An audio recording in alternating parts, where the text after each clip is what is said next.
জয়গুরু বন্ধুরা, আজ আমি আর গোপিতা সকাল সকাল স্নান করে বেরিয়ে পড়েছি টাউন যাওয়ার জন্য। বাস স্ট্যান্ডে অনেকক্ষণ বসে থাকায় দুজনে একটু চা খেয়ে নিলাম বন্ধুর দোকানে। এই দেখো গোপিতা আর ওখানে বন্ধু আমার ভিডিও করা দেখে আবার একটু মুচকি হাসি হেসে দিল। তারপর আমরা চলে আসি চন্দ্রকোনা টাউন বাস স্ট্যান্ড। আর এটা হলো চন্দ্রকোনা টাউনের বাস স্ট্যান্ড।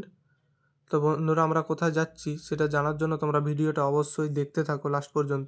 তো আমরা তারপর বাস থেকে নেমে হাঁটতে হাঁটতে পৌঁছে যাই চন্দ্রকোনা টাউন সুরেরহাট ময়দান। বন্ধুরা, এখানে ছিল পরম প্রেমময় শ্রী শ্রী অনুকূলচন্দ্র ঠাকুরের 138তম জন্ম মহামহোৎসব।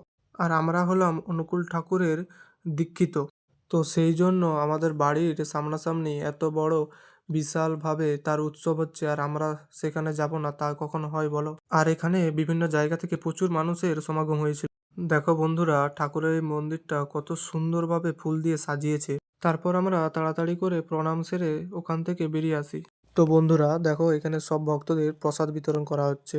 আমরা চলে যাই চারিদিকটা একটু পরিদর্শন করার জন্য। সময় যেতে যেতে এখানে প্রচুর মানুষের সমাগম হতে থাকে। তারপর দেখা হয়ে যায় সেখানে মানাদার সাথে। তো দেখি মানাদা বালতি হাতে সেখানে পরিবেশন করছে। আমরা আবার কিছুক্ষণ তার সাথে গল্প করে নিই।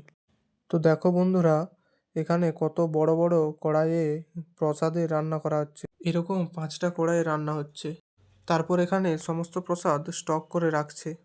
আর এই গাড়িতে করে সমস্ত প্রসাদ বিতরণ করা হচ্ছে। তো বসিয়ে প্রসাদ খাবার ব্যবস্থার সাথেও ছিল হাতে নিয়ে প্রসাদ খাবার ব্যবস্থাও।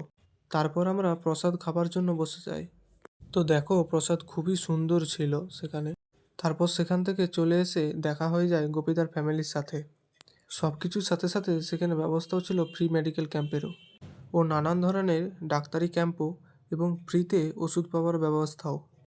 সব কিছু ফ্রি থাকার কারণে সেখানে প্রচুর ভক্তের সমাগম হয়েছিল। তো বন্ধুরা, আমার বাড়ির ফ্যামিলিও গিয়েছিল, কিন্তু আমি চলে আসার পর তাই তোমাদের দেখাতে পারিনি। তো দেখো বন্ধুরা, এখানে ঠাকুরের ছবি ও বই পাওয়ার ব্যবস্থাও ছিল, কিন্তু এটা ফ্রিতে ছিল না।